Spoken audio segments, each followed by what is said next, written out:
আপনি জানেন যে ভারতে নির্বাচন চলছে এবং এই নির্বাচনে সে মানে এই নির্বাচনে নরেন্দ্র মোদি তিনি তার খোলস থেকে বের হয়ে এসেছেন। অর্থাৎ এর আগেরবারও নির্বাচনে যেটা হয়েছে যে তিনি সরাসরি মুসলিমদেরকে অ্যাটাক করে কথা বলতেন না। তিনি যেটা করতেন যে তার যারা দলের লোকজন রয়েছে তাদের দিয়ে মুসলমান বলাতেন এবং বলিয়ে তার যে একটা হিন্দুত্ববাদী এজেন্ডা বা ওই যে হিন্দু যে ভোট ব্যাংক তাদের দৃষ্টি আকর্ষণ করার জন্য এই কাজগুলো করতেন। কিন্তু তিনি নিজে সরাসরি মুসলিমদের বিরুদ্ধে বিদ্বেষমূলক কথা বলেছেন। এরকম উদাহরণ কিন্তু অন্তত আগের নির্বাচনী ক্যাম্পেইন গুলোতে দেখা যায়নি। যেটা এখন দেখা যাচ্ছে। এবং অনেকটা প্রকাশ্যেই তিনি এবার মুসলিমদের বিরুদ্ধে কথাবার্তা বলছেন। তো চলুন আমরা এই সংক্রান্ত একটা ভিডিও ক্লিপ দেখে নেই, তারপর আমরা আলোচনায় ফিরে আসছি।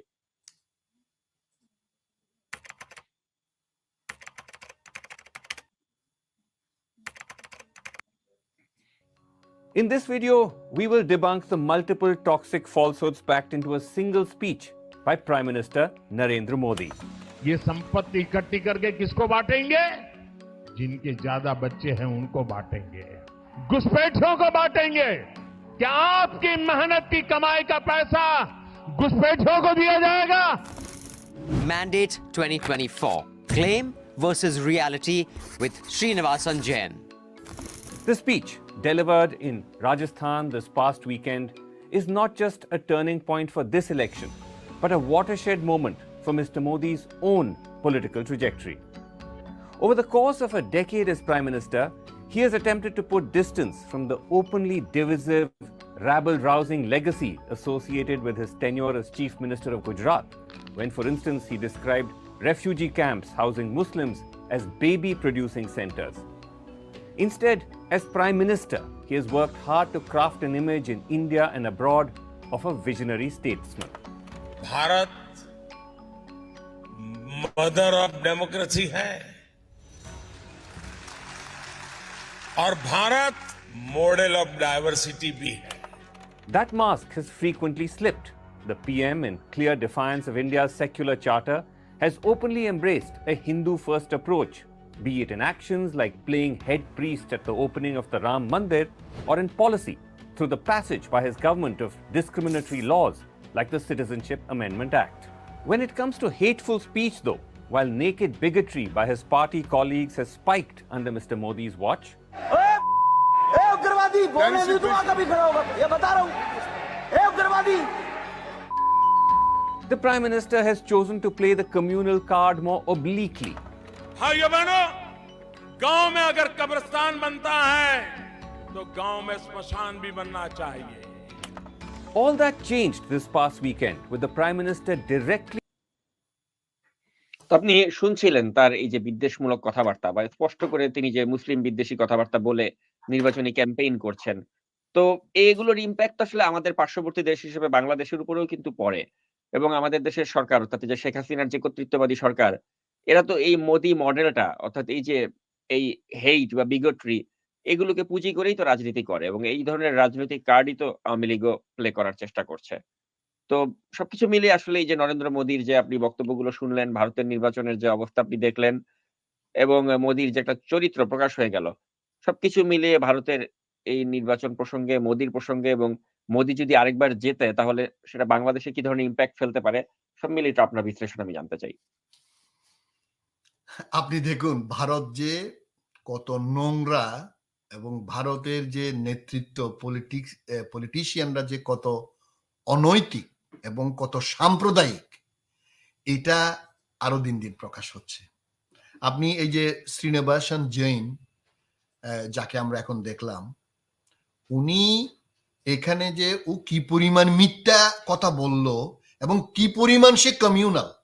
আপনি দেখেন একজন পার্লামেন্ট সদস্য ভারতের লোকসভায় একজন মুসলিম সদস্যকে সরাসরি মুসলিম জঙ্গি, এই তুই চুপ, তুই চুপ, তুই মুসলিম জঙ্গি, কথা বলবি না, পার্লামেন্টে in front of Narendra Modi. আপনি দেখেন এবং নরেন্দ্র মোদী বলতেছে যে শ্রীনিবাসন জৈনের এখানে যে ইংলিশ ট্রান্সলেশন নিশ্চয়ই আমার দর্শকরা খেয়াল করছেন, যে বলতেছে যে এখন গ্রামে গ্রামে কবরস্থান বেড়ে যাচ্ছে, সেখানে শ্মশান কমে যাচ্ছে, মানে মুসলমান বেড়ে যাচ্ছে। তারপর বলতেছে আরেকটা যেটা দেখাইলেন সেখানে হলো যে বলতেছে তোমাদের যেসব সম্পত্তি আছে কংগ্রেস এই সম্পত্তিগুলো মুসলমানদের ডিস্ট্রিবিউট করে দিয়ে তোমাদের মঙ্গলসূত্র থাকবে না। এগুলো আরো বহুত লম্বা, খুব সুন্দর।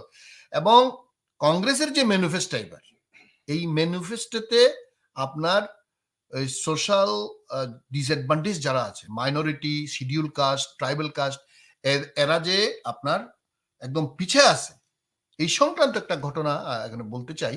আপনার ডক্টর মনমোহন সিং যখন ভারতের 10 বছরের প্রাইম মিনিস্টার 2004 থেকে 2014 পর্যন্ত, তখন মুসলমানরা যে ডিসঅ্যাডভান্টেজ কিনা এটা তদন্ত করার জন্য একটা কমিটি গঠন করে। রাজিন্দর শাসন দিল্লি হাইকোর্টের প্রধান বিচারপতি অবসরপ্রাপ্ত, উনার নেতৃত্বে 7 সদস্য বিশিষ্ট একটা কমিটি গঠন করে।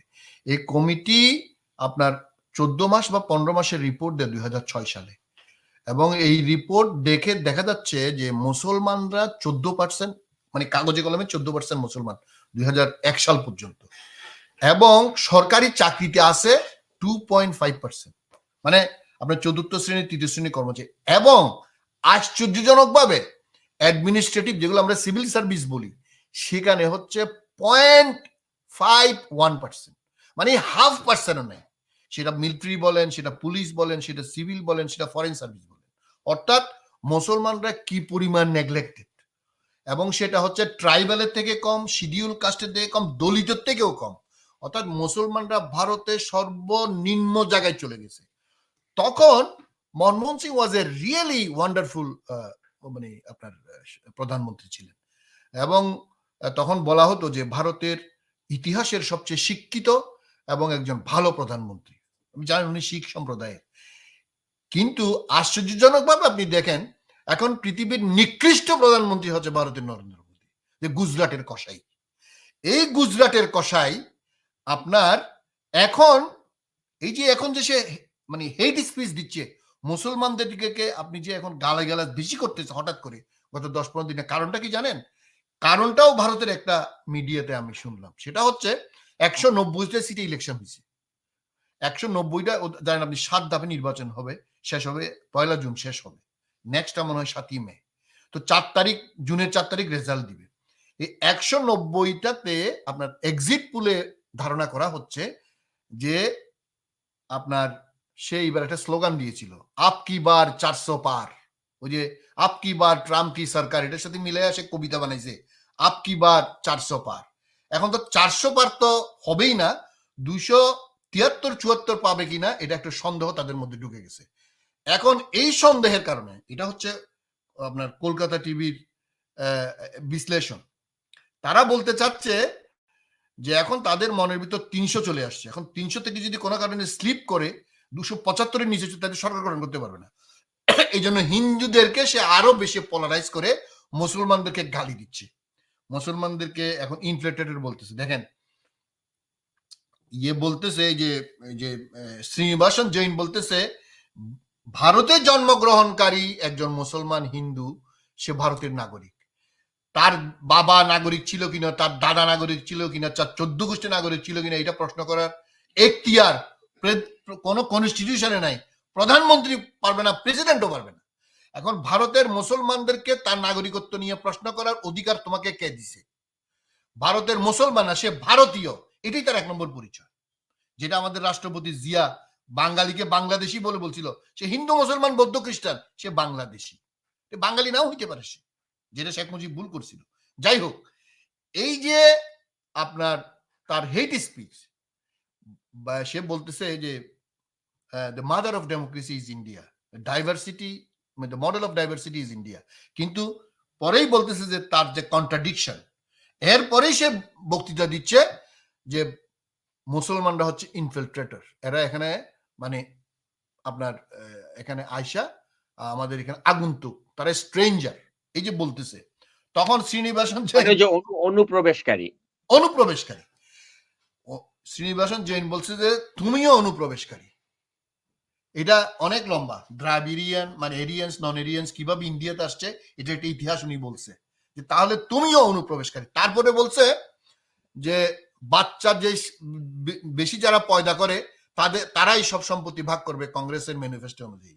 তখন সে প্রশ্ন করছে তোমারও তো 5-6 ভাই, তুমিও তো অতিরিক্ত, তোমার মায় বাবা জন্ম বেশি দিছে। তারপরে ওই যে উত্তরপ্রদেশের মুখ্যমন্ত্রী যে আরেক শয়তান আপনার আদিত্যনাথ, তাকে বলছে তোমার ভাই বোন তো 11 জন, তো তুমিও তো তাইলে অতিরিক্ত জন্ম প্রদানকারী পরিবারের একজন।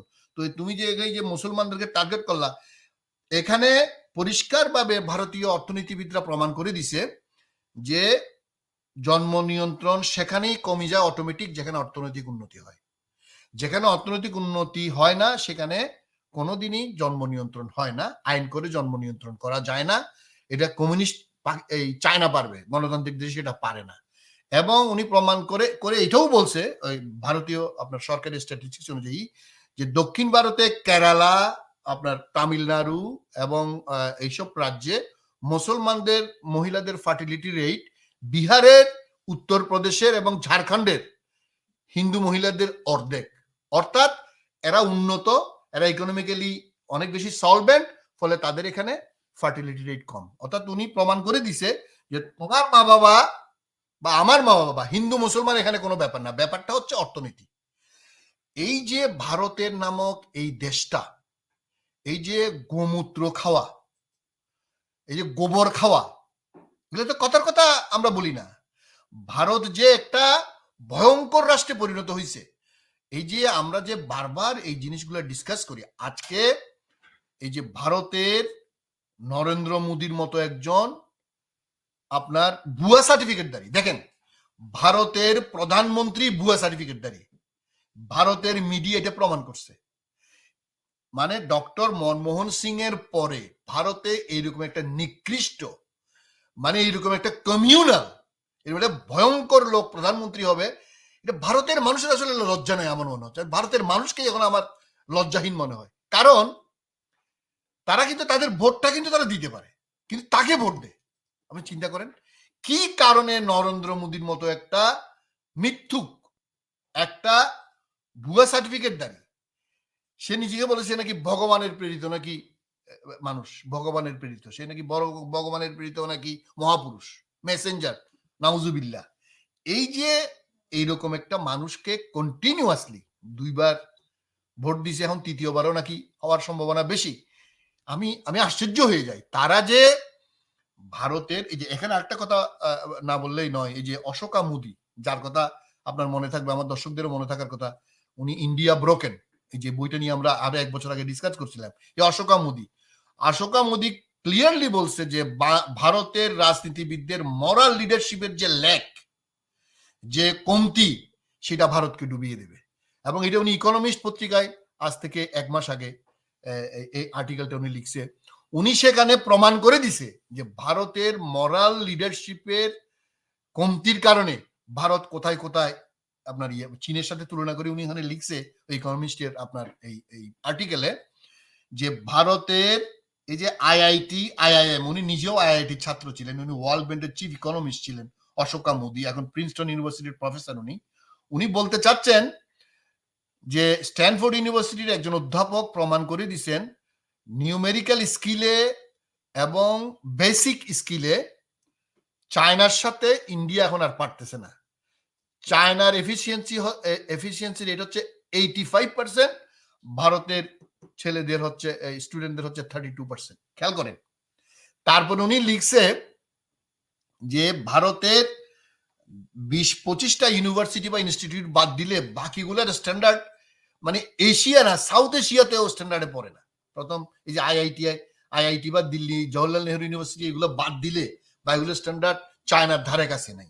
এবং উনি বলতে চাচ্ছে ভারতের স্কুলের যে স্ট্যান্ডার্ড, সেখানে ওয়ার্ল্ডের 100টা ইউনিভার্সিটির 100টা দেশের স্কুলের সাথে তুলনীয় নয়, এর নিচে নেমে গেছে এবং এটা দিনকে দিন নিচে নামতেছে। এখন আপনি যদি এই যে ভারতের মানুষের, আমি আশ্চর্য হয়ে যাই, তারা গণতান্ত্রিক শক্তি, আমাদের দেশে তো ভোট শেষ করে দিয়েছে ভারতের প্ররোচনায়। এখন ভারতেও কিন্তু সেম ঘটনা ঘটতেছে, ভারতেরটা হচ্ছে ভিন্নভাবে পোলারাইজ সোসাইটি করতেছে। এই যে মুসলমানদেরকে অনুপ্রবেশকারী বলতেছে, মুসলমানদেরকে আপনার সম্পদ নিয়ে যাবে বলতেছে, অথচ মুসলমানরা সবচেয়ে মানে ডিপ্রাইভড একটা জাতি ভারতে, সবচেয়ে ডিপ্রাইভড।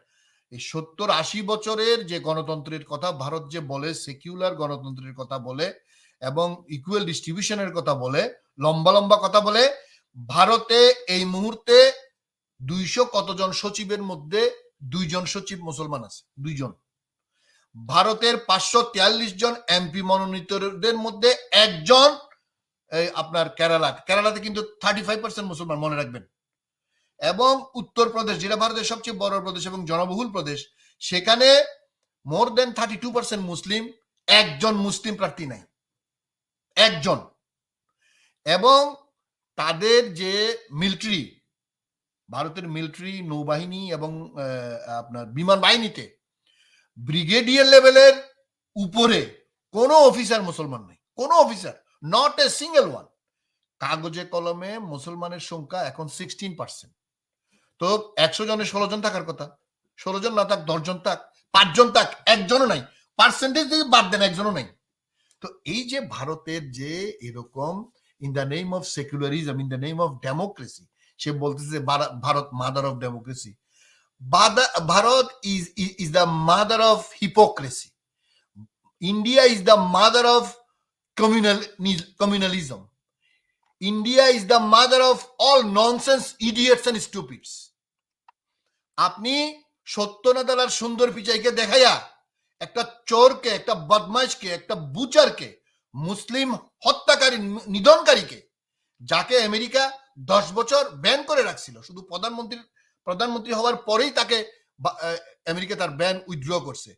এই যে ভারতের গোমূত্র খাওয়া, গোবর খাওয়া এই বুচার, এবং সে আজকে পর্যন্ত মুসলমানদেরকে সে মানুষ মনে করে না, সে গরু ছাগল মনে করে না।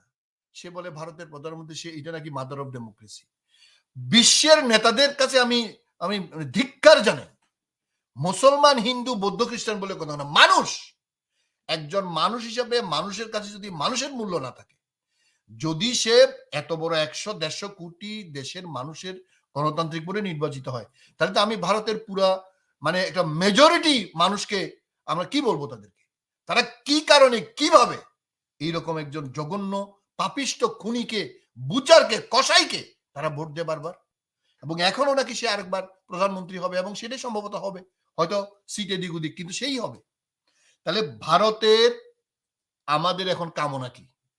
একজন গণতান্ত্রিক মানুষ হিসেবে, একজন আইনকে শ্রদ্ধা করা মানুষ হিসেবে আমরা কি চাইতে পারি? Bharat should be distorted. ওই যে ওবামার ভাষায়, ভারত খণ্ড বিখণ্ড হয়ে যাক, এটাই আমাদের কামনা। আমরা এদেরকে সহযোগিতা করা উচিত। এই যে আমাদের ডক্টর জাফরুল্লাহ চৌধুরী, যার মৃত্যুবার্ষিকী গত সপ্তাহে গেল, উনি বলছে আমাদের ভারত যদি আমাদের গণতন্ত্রকে এভাবে হাসিনার মাধ্যমে ধ্বংস করতে চায়, একদলীয় শাসন ব্যবস্থা কায়েম করতে চায়, তাহলে আমাদের কি করা উচিত?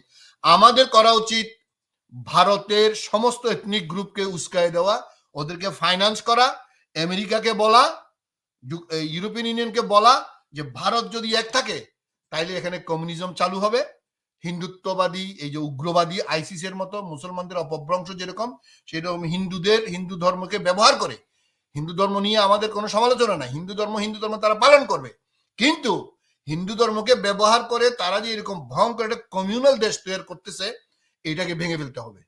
কারণ তাদের এই ভয়ঙ্কর কর্মকাণ্ড আমাদের দেশে স্প্রেড হচ্ছে, আমরা এটা হতে দিতে পারি না। ধন্যবাদ।